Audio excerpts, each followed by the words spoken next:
ഞാനിന്നലെ ഇന്നലത്തെ മാധ്യമ പ്രവർത്തകരെ കണ്ടപ്പോഴേക്കും പറഞ്ഞതിൽ വളരെ വ്യക്തമായിട്ടല്ല ഉണ്ട്. നിയമപരമായിട്ടുള്ള സാധ്യതകളെല്ലാം തന്നെ ഞങ്ങൾ പരിശോധിക്കും. ഇപ്പോൾ ഞങ്ങളതിൽ പ്രധാനമായും ഫോക്കസ് ചെയ്യുന്നത് വ്യക്തിപരമായുള്ള കാര്യങ്ങളിലല്ല, മറിച്ച് നിലവിലുള്ള നിയമം അനുസരിച്ച് കോർപ്പറേഷൻ്റെ കെട്ടിടം ഒരു വ്യക്തിക്ക് വാടകയ്ക്ക് കൊടുത്താൽ ആ വ്യക്തി മരണപ്പെട്ടാൽ അത് തിരിച്ചതിൻ്റെ ഓണർഷിപ്പ് കോർപ്പറേഷനിലേക്ക് വരും. ആ വ്യക്തി മൂന്നാമതൊരു വ്യക്തിക്ക് കൊടുത്താൽ അദ്ദേഹത്തിൻ്റെ കയ്യിൽ നിന്ന് ഉടമസ്ഥാവകാശം നഷ്ടപ്പെട്ടത് തിരിച്ച് കോർപ്പറേഷനിലേക്ക് വരും. പക്ഷേ തിരുവനന്തപുരം കോർപ്പറേഷൻ ഈ മാനദണ്ഡങ്ങളൊക്കെ തന്നെ ലംഘിച്ചുകൊണ്ട് 20-30 വർഷം മുമ്പ് പലർക്കും കരാറ് കൊടുത്തവർ അവർ സബ്ലീസ് കൊടുത്തിട്ടുണ്ട്, പലരും മരണപ്പെട്ടു പോയിട്ടുണ്ട്. ഇക്കാര്യങ്ങളൊക്കെ തന്നെ നിയമപരമായി ഞങ്ങൾ പരിശോധിച്ചു. ഞാൻ ആ വാടക കരാർ പരിശോധിച്ചതിന് ശേഷം, അതായത് ആ കരാർ കൊണ്ട് കോപ്പി ആവശ്യപ്പെട്ടിട്ടുണ്ട്. ആ കരാർ, ആ രേഖകൾ പരിശോധിച്ചതിന് ശേഷം അതിൻ്റെ മറുപടി പറയാം. അതിന് കാലാവധിയുണ്ടോ, എന്താണ് അവസ്ഥ, എത്ര രൂപയ്ക്കാണ് കൊടുത്തിരിക്കുന്നത്. ഇന്നലെ കേട്ടറിവിൻ്റെ അടിസ്ഥാനത്തിലാണ് എമൗണ്ട് ഇന്നലെ പറഞ്ഞത്. രേഖകൾ ഇന്നലെ പരിശോധിക്കാൻ സാധിച്ചിട്ടില്ല. സെക്രട്ടറി രാവിലെ എന്നെ വിളിച്ചിട്ട്, അതുമാത്രമല്ല പല കാര്യങ്ങളുടെയും ഡിസ്കഷൻ നടക്കുകയാണ്. ആ രേഖകൾ പരിശോധിച്ചതിന് ശേഷം അത് പറഞ്ഞിരിക്കാം. അതായത് ആ കെട്ടിടം കൊടുത്തതുമായി ബന്ധപ്പെട്ട രേഖകൾ പരിശോധിച്ചതിന് ശേഷം മറുപടി പറയാം. അല്ല, ഞാനിപ്പോൾ രാഷ്ട്രീയ പാർട്ടിയുടെ ചുമതലയിൽ ഇരുന്ന് മറുപടി പറയുന്നത് പോലെ രേഖകൾ പരിശോധിക്കാതെ ഒരു ഔദ്യോഗിക സ്ഥാനത്ത് നിന്ന് മറുപടി പറയാൻ പാടില്ല. അതുകൊണ്ട് തന്നെ രേഖകൾ പരിശോധിക്കണം, സെക്രട്ടറിയുമായി സംസാരിക്കണം. സെക്രട്ടറിയുമായിട്ട് ഇങ്ങനെയുള്ള കാര്യങ്ങൾ സംസാരിച്ചുകൊണ്ടിരുന്നുകൊണ്ടാണ് മുതിർന്ന മാധ്യമപ്രവർത്തകരൊക്കെ പുറത്തു വന്നെന്ന് അറിഞ്ഞത്. അതുകൊണ്ടാണ് നിങ്ങൾ ആദ്യം കാണാൻ തയ്യാറായത്, നിങ്ങളുടെ സമയം മെനക്കെടുത്തിട്ടുണ്ടെന്ന് എഴുതിയിട്ട്. അല്ല, ഞാൻ പറയുന്നത് അങ്ങനെ ആര് ചെയ്തു? അങ്ങനെ ഞാൻ പറഞ്ഞില്ല എന്തെങ്കിലും അങ്ങനെ ഉണ്ടോ? കോർപ്പറേഷന്റെ ഭാഗത്ത് നിന്ന് അങ്ങനെ എന്തെങ്കിലും പറഞ്ഞിട്ടുണ്ടോ? ഉണ്ടോ? പിന്നെന്താ ഞാൻ പറഞ്ഞത്? നിങ്ങൾ പറഞ്ഞിട്ടുണ്ടോ? കോർപ്പറേഷന്റെ ഒറ്റ കാര്യം, കാലഹരണപ്പെട്ട കരാറുകളൊക്കെ തന്നെ പരിശോധിക്കും. കഴിഞ്ഞില്ലേ? ഓക്കെ.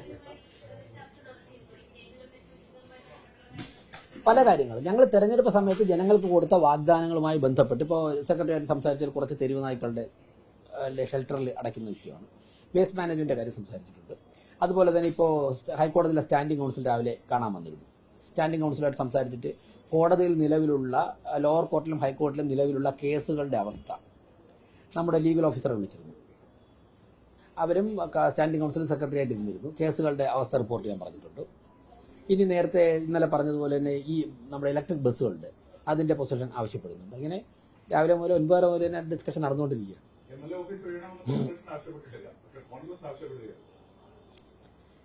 അലക്സ്, അതുമായിട്ട് ബന്ധപ്പെട്ട് എനിക്ക് പറയാനുള്ള കാര്യങ്ങൾ ഞാൻ പറഞ്ഞു. അലക്സിന് അറിയാതെ എനിക്കൊന്നും പറയാൻ സാധിക്കില്ല, ഞാൻ പറയില്ല. ഞാൻ പറയാത്തൊന്നും ദൈവം കൊടുക്കരുത്. ഇല്ല, സ്റ്റാൻഡിംഗ് കമ്മിറ്റി ഇലക്ഷൻ കഴിഞ്ഞു.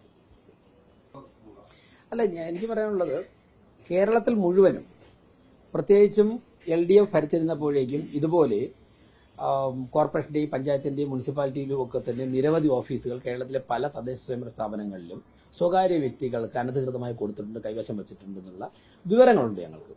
അതൊക്കെ തന്നെ ചർച്ച ചെയ്യണം, അതൊക്കെ തന്നെ പരിശോധിക്കണം.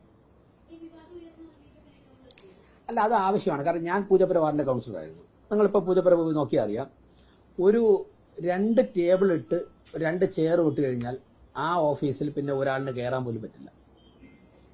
വന്നിട്ടുണ്ട് അവിടെ പൂജപ്പുര മാർക്കറ്റ് ബിൽഡിങ്ങിൽ കഴിഞ്ഞ 5 വർഷം ഞാൻ പ്രവർത്തിച്ച ഒരു ഓഫീസുണ്ട്. 2 ടേബിൾ ഇടാം, ക്ലർക്കിനും എനിക്കും ഇരിക്കാനുള്ള ഒരു ചെയറും ഉണ്ട്. പക്ഷേ ഒരു 10,000-15,000 ആൾക്കാരുള്ള ഒരു വാർഡിന്റെ ഓഫീസിൽ ഒരു 10 പേര് വന്ന് കയറി ഇരിക്കാനായിട്ട് സുഖമില്ലാത്ത ആൾക്കാർ ഇവിടെ വന്ന് പറയാൻ സ്ഥലമില്ല. ഒരാൾ വന്നു കഴിഞ്ഞാൽ ഒന്ന് ബാത്റൂമിൽ പോകാൻ പറയാനുള്ള സൗകര്യമില്ല. അപ്പം ഇങ്ങനെ ഒരു സത്യത്തിൽ തിരുവനന്തപുരം കോർപ്പറേഷൻ, അത് ഈ അവസരത്തിൽ ചർച്ച ചെയ്യേണ്ടതാണ്. തിരുവനന്തപുരം കോർപ്പറേഷനിലെ ഒരു കൗൺസിലർ എന്ന് പറഞ്ഞാൽ, ഞാൻ മനസ്സിലാക്കിയ അനുസരിച്ചാണെങ്കിൽ ഗോവയിലേക്ക് ഒരു MLA, ഒരു അസംബ്ലി മണ്ഡലത്തിൽ 15,000-20,000 വോട്ടർമാരൊക്കെയാണ് ഉള്ളത്. തിരുവനന്തപുരം കോർപ്പറേഷനിലെ ഒരു വാർഡിൽ തന്നെ 15,000-20,000 വോട്ടർമാർ ഉള്ള സ്ഥലമുണ്ട്. അപ്പോൾ ഒരു MLA-യുടെ നിലവാരത്തിലേക്ക് രാഷ്ട്രീയ വിദ്യാഭ്യാസത്തിന്റെ കാര്യത്തിലും പ്രവർത്തന സൗകര്യത്തിന്റെ കാര്യത്തിലും ഒക്കെ തന്നെ ഉയരേണ്ട ഒരു പ്രദേശമാണ്. അപ്പോൾ കൗൺസിലർമാർക്ക് പ്രവർത്തിക്കാൻ ആവശ്യമുള്ള സൗകര്യം ഉണ്ടാകണം. അത് ഏത് സിസ്റ്റമാണ് ചെയ്തു കൊടുക്കേണ്ടത്, സംസ്ഥാന സർക്കാരാണോ കോർപ്പറേഷന്റെ ഫണ്ടിൽ നിന്നാണോ, അതൊക്കെ ചർച്ച ചെയ്യേണ്ടതാണ്. പക്ഷേ അവർക്ക് അവിടെ കമ്പ്യൂട്ടർ ഉണ്ടാവണം, കമ്പ്യൂട്ടർ ഓപ്പറേറ്റർ ഉണ്ടാകണം, ജനങ്ങൾ ഫോട്ടോസ്റ്റാറ്റ് മെഷീൻ ഉണ്ടാകണം. അവർക്ക് യാത്ര ചെയ്യാൻ ആവശ്യമായ സാമ്പത്തിക സഹായം ഉണ്ടാവണം. എങ്കിൽ മാത്രമേ അവരുടെ പരമാവധി എഫിഷ്യൻസി നാടിന് പ്രയോജനപ്പെടുത്താൻ സാധിക്കുകയുള്ളൂ. പല കൗൺസിലർമാർക്കും ഓഫീസില്ല. അവർ സ്വന്തമായിട്ട് പലരും ഇപ്പോൾ വീട്ടിലാണ്. വനിതകളൊക്കെ സ്വന്തമായിട്ട് പണം കണ്ടെത്താൻ സാധിക്കാത്ത വനിതകളൊക്കെ തന്നെ സ്വന്തം വീട്ടിലൊരു റൂമോ ചെറിയ വീടൊക്കെ ഉള്ള പെൺകുട്ടികളൊക്കെ ഒരുപാട് ബുദ്ധിമുട്ട് അനുഭവിക്കുന്നു. അതൊക്കെ നിങ്ങളും പോയി നേരിട്ട് കാണണം. അപ്പോൾ അതിനൊക്കെ സൗകര്യം ഉണ്ടാവും. ഞാൻ എൻ്റെ വ്യക്തിപരമായ അഭിപ്രായം പറയാം. ബാക്കിയെല്ലാം ചർച്ചകൾ കഴിഞ്ഞ് നിയമപരമായ വശമൊക്കെ പരിശോധിച്ച് പറയുള്ളൂ. കൊമേഴ്സ്യൽ കോംപ്ലക്സിന് മാർക്കറ്റ് വാല്യൂ കോർപ്പറേഷൻ കിട്ടണം. മറ്റുള്ള ജനകീയമായ ഇടപെടലും കാര്യങ്ങൾക്കൊക്കെ തന്നെ നിയമപരമായിട്ട് എന്തൊക്കെ സഹായങ്ങൾ ചെയ്തു കൊടുക്കാൻ പറ്റും. സാധാരണക്കാരായ ജനങ്ങളും ജനപ്രതിനിധികളും ഇരുന്ന് നാടിനു വേണ്ടി പ്രവർത്തിക്കുന്ന സ്ഥലങ്ങളിൽ നിയമത്തിനകത്ത് നിന്നുകൊണ്ട് എന്തൊക്കെ ഇളവുകൾ ചെയ്തു കൊടുക്കാൻ സാധിക്കുമോ അതൊക്കെ ചെയ്തു കൊടുക്കണം. ലാഭമുണ്ടാക്കുന്ന കൊമേഴ്സ്യൽ കോംപ്ലക്സുകൾക്ക് സ്വകാര്യ വ്യക്തികൾക്ക് കിട്ടുന്ന അതേ വാടക കോർപ്പറേഷൻ കിട്ടണം. സ്വകാര്യ വ്യക്തികൾക്ക് കൊടുക്കുന്ന അതേ ഡെപ്പോസിറ്റ് കോർപ്പറേഷൻ കിട്ടി വെക്കുള്ളൂ. അല്ല, നിയമപരമായിട്ട് ജനപ്രതിനിധികൾ പ്രവർത്തിക്കുന്ന സ്ഥലം, ജനങ്ങൾ വരുന്ന സ്ഥലം, അങ്ങനെയുള്ള സ്ഥലങ്ങൾക്ക് നിയമത്തിനകത്ത് നിന്നുകൊണ്ട് ഏതൊക്കെ തരത്തിലുള്ള സഹായവും സൗകര്യവും ചെയ്യാൻ സാധിക്കുമോ അതൊക്കെ ചെയ്തു കൊടുക്കണം. അതായത് കോർപ്പറേഷന്റെ, ഞാൻ പറഞ്ഞില്ല അനു, ഇത് ലാസ്റ്റ് ചോദ്യം കൊണ്ടെല്ലാം തീരുമെന്ന് ഞാൻ വിചാരിക്കുന്നു. അതായത് കോർപ്പറേഷന്റെ ഒരു കെട്ടിടം ഉപയോഗിച്ചുകൊണ്ട് ബിസിനസ് നടത്തി ലാഭമുണ്ടാക്കുന്ന പ്രസ്ഥാനങ്ങൾ, സ്വകാര്യ വ്യക്തികളെടുത്ത് ബിസിനസ് നടത്തി ലാഭം ഉണ്ടാക്കുന്നു. അങ്ങനെയാണെങ്കിൽ ആ കെട്ടിടത്തിന്റെ കിട്ടേണ്ട വാടക കിട്ടാൻ കോർപ്പറേഷൻ അർഹതയില്ലേ?